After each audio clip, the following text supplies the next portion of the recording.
রাসূল সাল্লাল্লাহু আলাইহি ওয়াসাল্লাম মারা গেছেন, ওনার আগে সব নবীরা মারা গেছেন। কোরআন শরীফের আয়াত, ইন্নাকা মাইয়িতুন ওয়া ইন্নাহুম মাইয়িতুন। হে নবী, আপনি শুনে রাখেন, আপনি মরবেন, আপনার আগে সব নবী মারা গেছে। রাসূল সাল্লাল্লাহু আলাইহি ওয়াসাল্লাম ওনার রিসালাত জীবিত, কিয়ামত পর্যন্ত আর কোন নবী আসবে না, নবী মুহাম্মদ সাল্লাল্লাহু। কিন্তু ব্যক্তি রাসূল সাল্লাল্লাহু আলাইহি ওয়াসাল্লাম মৃত না জীবিত? কথা বলেন। আল্লাহ রাসূল সাল্লাল্লাহু আলাইহি ওয়াসাল্লাম মৃত্যুবরণ করেছে, এই বক্তা মূর্খ জাহেল। ওয়াহাবীরা বলে নবী মরিয়া গেছে, মরে নাই নবী জিন্দা শুয়াছে। ওয়াহাবীরা বলে নবী মরিয়া গেছে। আল আম্বিয়া ওয়াহিয়াউন ফি কুবুরিহিম ইউসাল্লুন। আল্লাহ নবী বলেন সব নবীরা, আল আম্বিয়া সমস্ত নবী পয়গম্বরগণ, আহিয়াউন জিন্দা। কোথায়? বলে ফি কুবুরিহিম, কবরের ভেতরে, কবরের ভেতরে, কবরের ভেতরে, রওজার ভেতরে সব নবীগণ জিন্দা। ইউসাল্লুন, সব নবীরা কবরের মধ্যে জিন্দা হয় কি করে? আল্লাহর নবী কয় সব নবীরা কবরের মধ্যে জিন্দা হালাতে নামাজরত অবস্থায় কিয়ামত পর্যন্ত আমার আল্লাহর মারিফতের মজা নিতে থাকবে। কিয়ামত পর্যন্ত জিন্দা থাকবে কবরের ভেতরে। আহলে হাদিস নামে এর এক দলেরা কয় আমরা নবীরে কবরে জিন্দা মানি না। জিন্দা আহলে সুন্নাত ওয়াল জামাতের বিশুদ্ধ আকীদা, আমার নবী শুধু নয়, সমস্ত নবীরা কবরের মধ্যে জিন্দা। আল্লাহ বলেন আমি তাদেরকে কবরের মধ্যে খানা দেই, রিজিক দেই। এবার তার সেরার এক দলেরা কয় তো নবী যদি জিন্দা হয় খায়নি? খায়। কি খায়? রুটি না ভাত? যদি ভাত রুটি খায়, প্লেট কই, গেলাস কই, পানি কই? কেমন ভিড়া দরকার? এই রকম তারসেরা মানুষ, ধর্মান্ধ, এরা বলে রসুল জিন্দা না, এখনো মরা। সোনার মদিনার পবিত্র রওজা আতহারের মধ্যে আমার নবী জিন্দা শুয়ে আছেন না মুর্দা? হায়াতুন নবী, আমার নবী আর 10টা মরা মানুষের মতো কবরের মধ্যে অনুভূতিহীন মরা পড়ে নাই। আমার নবী কবরের মধ্যে জিন্দা শুয়ে আছেন। আল আম্বিয়া ওয়া আহইয়াউ ফি কুবুরিহিম ইউসাল্লুন, তারা কবরের মধ্যে জিন্দা, নামাজ পড়েন। এই নাদান তাফসীর পড়ে নাই তো? ইন্নাকা মাইয়িতুন মানে ইন্নাকা তাযুকুল মাউত। হে মুহাম্মদ সাল্লাল্লাহু আলাইহি ওয়াসাল্লাম, আপনি মৃত্যুর স্বাদ নিবেন। ওয়া ইন্নাহুম মাইয়িতুন, আর ইন্নাহুম মাইয়িতুন মানে আর আপনার উম্মত যারা বাকি মানব জাতি, তারাও মৃত্যুর স্বাদ নিবে। কিন্তু উম্মতের মৃত্যু স্বাদ নেওয়া আর নূর নবী সাল্লাল্লাহু আলাইহি ওয়াসাল্লামের মৃত্যুর স্বাদ নেওয়া এক না। আহলুস সুন্নাত ওয়াল জামাতের সমস্ত উলামা, ফুজালা, ফুকাহা, আইম্মাই কারাম এবং সর্বস্তরের সুন্নি মুসলিম জনতা, তিনারা বিশ্বাস করেন আল্লাহর হাবিব ইন্তেকাল করেছেন। এটা নিয়ে কেউ ইখতিলাফ করেনি, এটা নিয়ে কখনো ইখতিলাফ হয়নি। আল্লাহর হাবিব ইন্তেকাল করেছেন, কিন্তু রওজা মুবারকে এখন সশরীরে জিন্দা, এই কথাটা স্বীকার করতে যাদের কষ্ট হয়, তাদের মধ্যে ইবনু আব্দুল ওয়াহাব নজদির তাসির রয়েছে। আমরা আপনাদেরকে স্পষ্ট ভাষায় যেটা বলতে চাই, পবিত্র কোরআনে সূরা জুমারের 30 নং আয়াতাংশে আল্লাহ তাআলা যেটা বলেছেন, ইন্নাকা মাইয়িতুন ওয়া ইন্নাহুম মাইয়িতুন, এই আয়াতটা আপনারা একটু লক্ষ্য করুন। অর্থাৎ আল্লাহ তাআলা বলতেছেন নিশ্চয়ই আপনি মৃত্যুবরণ করবেন এবং ওই সমস্ত লোকেরাও মৃত্যুবরণ করবে। এই যে আয়াতে কারিমা, এর ব্যাখ্যা, সঠিক বিশ্লেষণটা অনেকেরই জানা নেই। প্রিয় দর্শক শ্রোতা, আপনারা লক্ষ্য করুন, ইন্না হরফে মুসাব্বা বিল ফেল, কাজ জমির এবং ইসমে ইন্না, মাইয়িতুন এটা হলো খবরে ইন্না, টোটালটা হলো মাতুফ আলাইহি। এরপরে আপনারা লক্ষ্য করুন ওয়াই আতেফা এখানে উল্লেখ রয়েছে। এরপরে আবার ইন্না হরফে মুসাব্বা বিল ফেল, হুম জমির এবং ইসমিন্না, মাইয়িতুন খবরে ইন্না এটা হলো মাতুফ। আরবি গ্রামার মোতাবেক মাতুফ এবং মাতুফ আলাইহি দুইটা কখনো এক জাতের হয় না, মুগাইয়্যির বিজাত হয়, দুইটা দুই জাতের হয়। অর্থাৎ সমস্ত মানুষের মৃত্যুর কথা এবং রাসূল পাক সাল্লাল্লাহু আলাইহি সাল্লামের ইন্তেকাল শরীফের কথা দুইটা একসাথে উল্লেখ করেছেন, কিন্তু আল্লাহ তাআলা মাঝখানে ওয়ায়া আতেফা উল্লেখ করে এটা বুঝালেন পৃথিবীর সমস্ত মানুষের মৃত্যু যেই জাতের, আমার হাবিবের ইন্তেকাল ওই জাতের নয়। এখানে ব্যবধান রয়েছে, যেই ব্যবধানটা এই ইবনু আব্দুল ওয়াহাব নজদির অনুসারীরা বুঝে না।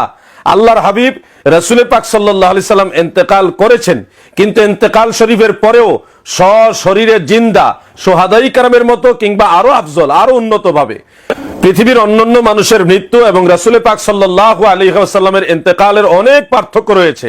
অন্যান্য মানুষ মারা গেলে নড়াচড়া করতে পারে না, বসতে পারে না, দাঁড়াতে পারে না, কথা বলতে পারে না, মৃত তো মৃতই।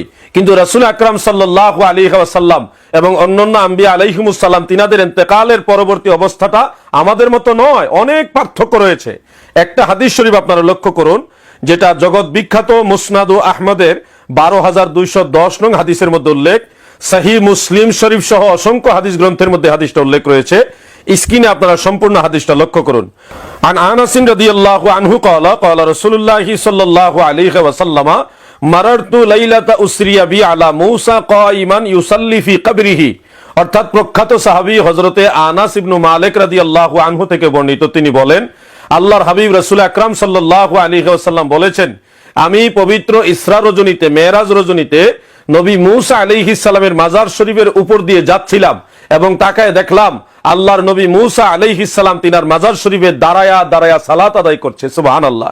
দেখুন নবী মূসা আলাইহিস সালাম কত হাজার বছর আগে ইন্তেকাল করেছেন, কিন্তু এরপরেও ইন্তেকাল শরীফের পরেও তিনি রওজা মুবারকে দাঁড়ায়া সালাত আদায় করছেন। কে বয়ান করেছেন? স্বয়ং আল্লাহর রাসূল বয়ান করেছেন। এখান থেকে স্পষ্ট বোঝা যায় আল্লাহর নবী যারা, তিনারা ইন্তেকাল শরীফের পরে সশরীরে জিন্দা থাকে এবং জীবিত মানুষের মতোই দাঁড়ানো, ওঠা, বসা, সালাত আদায় করতে যেরকম নড়াচড়া দরকার সবই করতে পারে। সুবহানাল্লাহ। আপনারা আরেকটা হাদিস শরীফ লক্ষ্য করুন, যেটা বিশ্ববিখ্যাত হাদিস গ্রন্থ মুসনাদ আবি আলা শরীফের 3425 নং হাদিস, মুসনাদ বাজ্জারের 6391 এবং 6888 দুই জায়গায় হাদিসটা উল্লেখ রয়েছে। ইমাম বাইহাকি রাহমাতুল্লাহ আলাইহি তিনার হায়াতুল আম্বিয়া বাদা উফাতিহিম এই কিতাবের প্রথম হাদিস এবং দ্বিতীয় হাদিস, দুইটা হাদিস, সেখানে দুইটা সনদ উল্লেখ করেছেন। ইমাম জালালউদ্দিন সুয়ুতি রাহমাতুল্লাহ আলাইহি জামিউল আহাদিস ওই কিতাবের 10,213 নং হাদিসের মধ্যে উল্লেখ করেছেন। ইমাম নুরউদ্দিন হাইসামি রাহমাতুল্লাহ আলাইহি মাজমুউজ জাওয়াইদের 13,812 নং হাদিসের মধ্যে উল্লেখ করেছেন। এছাড়াও আরো বহু হাদিস গ্রন্থের মধ্যে এই হাদিসটা উল্লেখ, আপনার স্ক্রিনে সম্পূর্ণ হাদিসটা লক্ষ্য করুন।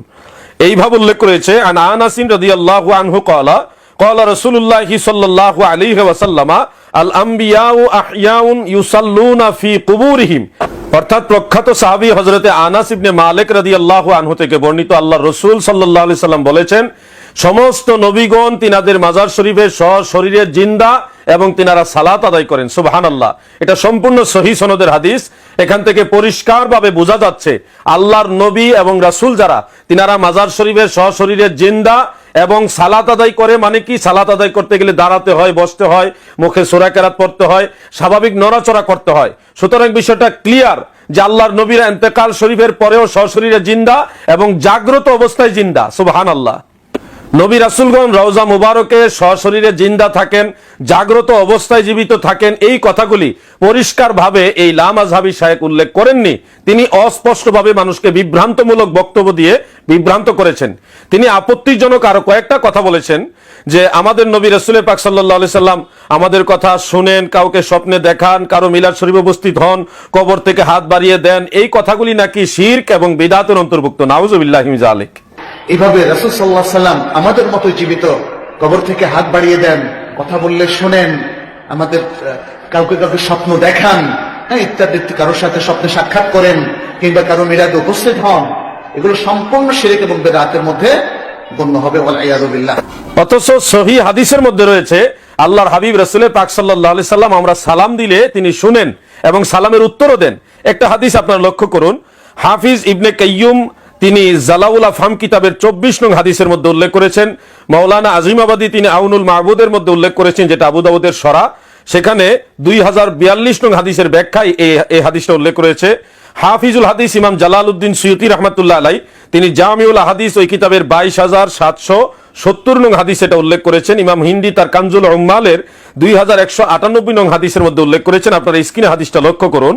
عن أبي هريرة رضي الله عنه قال قال رسول الله صلى الله عليه وسلم من صلى علي عند قبري سمعته। অর্থাৎ আবু হুরায়রা রাদিয়াল্লাহু আনহু থেকে বর্ণিত, আল্লাহ রাসূল বলেন, যেই ব্যক্তি আমার কবর শরীফের বা আমার রওজা শরীফের কাছাকাছি এসে সালাম দিবে, আমি নিজের কানে সেটা শুনবো, আর দূর থেকে যদি কেউ সালাম দেয় সেটা ফেরেশতার মাধ্যমে পৌঁছে দেওয়া হয়। অন্য হাদিসে রয়েছে দূর থেকেও কেউ যদি মহব্বতের সাথে সালাম দেয় সেই আওয়াজটুকু আল্লাহর হাবিবের কান মুবারকে পৌঁছে। কিন্তু এই শায়েখ, এই লামাযহাবী শায়েখ, তিনি বলে দিলেন যে আল্লাহ রসুল শুনেন, এটা নাকি শিরকি আকীদা, নাউজুবিল্লাহি মিন যালিক। অথচ এই কথাটা স্বয়ং আল্লাহ রসুল নিজে বলেছেন। প্রিয় দর্শক শ্রোতা, আপনাদের অনেকেরই জানার কথা, রাসূল আকরাম সাল্লাল্লাহু আলাইহি ওয়াসাল্লাম পবিত্র মেরাজ রজনীতে বাইতুল মুকাদ্দাসে 2 রাকাত নামাজের ইমামতি করেছিলেন। আর সেই নামাজের মুসল্লি, মুক্তাদি কারা ছিলেন নিশ্চয়ই আপনাদের জানা থাকার কথা।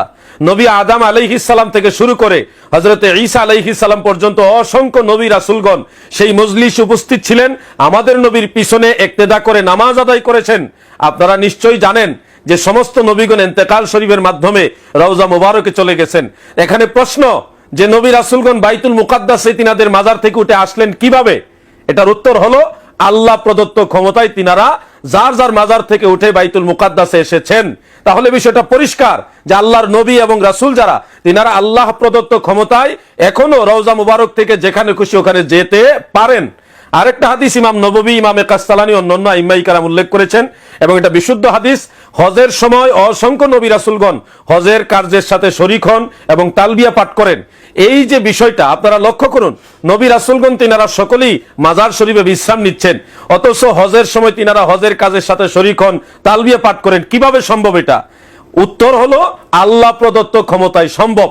তাহলে বিষয়টা পরিষ্কার, আল্লাহর নবী এবং রাসূল যারা, তিনারা ইন্তেকাল শরীফের পরেও আল্লাহ প্রদত্ত ক্ষমতায় যেখানে খুশি ওখানে সায়ের করতে পারে, ভ্রমণ করতে পারে। এই হিসাবে নবীজি যদি কোনো মিলাদ শরীফে আসেন অথবা কোনো মজলিসে হাজির হন, সেটা নবীজির এখতিয়ার, এটা নবীর শান, এটা কোরআন হাদিস বিরোধী নয়, এটা শিরক বেদাত নয়। বরং যারা এটাকে শিরক এবং বেদাত মনে করে তারা ইবনু আব্দুল ওয়াহাব নজদির দালাল, তারা রাসূল পাক সাল্লাল্লাহু আলাইহি সাল্লামের পক্ষের লোক নয়। ইমাম বাইহাকি রাহমাতুল্লাহ আলাইহি তিনার আল ইতিকাদ কিতাবের প্রথম খণ্ডের 305 নং পৃষ্ঠার মধ্যে এই বিষয়ে পরিষ্কার একটা ফায়সালা দিয়েছেন। তিনি লেখেন, ওয়াল আম্বিয়াউ আলাইহিমুস সালাম বা'দামা কুবিদু রুদ্দাত ইলাইহিম আরওয়াহুহুম ফাহুম আহইয়াউন ইনদা রাব্বিহিম কাশুহাদাই। অর্থাৎ আল্লাহর নবী যারা, সমস্ত নবী রাসূলগণ তিনারা ইন্তেকাল করার পরে তিনাদের রূহ মুবারক সমূহ ফিরিয়ে দেওয়া হয়েছে। সেখানে স্পষ্ট উল্লেখ, ফাহুম আহইয়াউন ইনদা রাব্বিহিম, সমস্ত নবীগণ আল্লাহ পাকের দরবারে জিন্দা, সশরীরে জিন্দা। কেমন জিন্দা? তার সুহাদাই, শহীদরা যেমন জিন্দা, নবী রাসূলরা তেমনই জিন্দা। সুবহানাল্লাহ। এই জন্যে রাসূল পাক সাল্লাল্লাহু আলাইহি সাল্লাম রওজা মুবারকে সশরীরে জিন্দা আছেন, জাগ্রত অবস্থায় জিন্দা আছেন। আমাদের সালামের আওয়াজ তিনি শুনেন এবং সালামের জবাব দেন। এমনকি আল্লাহ প্রদত্ত ক্ষমতায় যেখানে খুশি ওখানে সায়ের করতে পারেন, ভ্রমণ করতে পারেন। এটাই আহলুস সুন্নাত ওয়াল জামাতের চূড়ান্ত বক্তব্য। আল্লাহ পাক আমাদের সবাইকে এই সমস্ত ফিতনাবাজ এবং এই নবীর দুশমনদের বিভ্রান্তিমূলক বক্তব্য থেকে হেফাজত রাখুক, শেষ নিঃশ্বাস পর্যন্ত নবীর পক্ষে থাকার তৌফিক দান করুক। আমিন। আসসালামু আলাইকুম ওয়া রাহমাতুল্লাহি ওয়া বারাকাতুহু।